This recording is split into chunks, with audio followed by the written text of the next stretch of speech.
Hello everyone and welcome to another Swift tutorial. In this video we're going to be going over the while loop. Alright, so we can just jump right in right here. So in this check index with the switch, we want to see this index run, this switch statement essentially run with the index constantly updating. So we want to we'll start it at 3, and then we want it to go until it hits 5. Um, so we can use a while loop for that. Just say while, and then the condition is going to be index doesn't equal, actually, while the index is less than 6.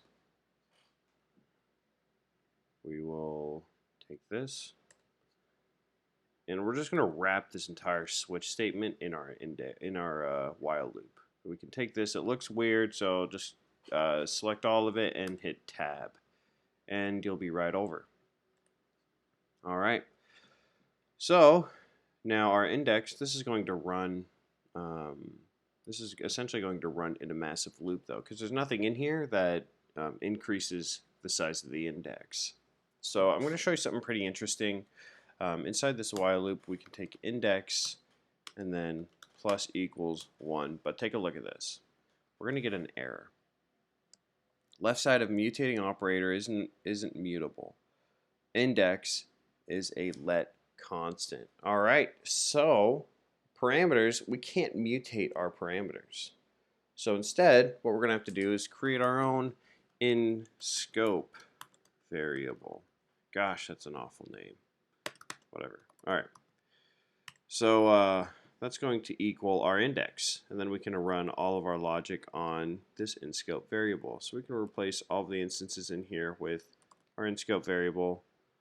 And then we're going to make sure, so essentially it's going to run through with this in scope variable, but this is going to get its value from the index. So now we can run this. All right. So you start at 3, hates 3, hates 4, hates 5. Boom. Okay. So now we have a while loop that was actually able to get our index all the way up to when it hit 5. So that is essentially how you use a while loop. You want to take your logic or your condition, make sure whatever it is, and then while that's true, it's going to run this. However, it will run in an infinite loop if there's nothing changing this value to make it stop.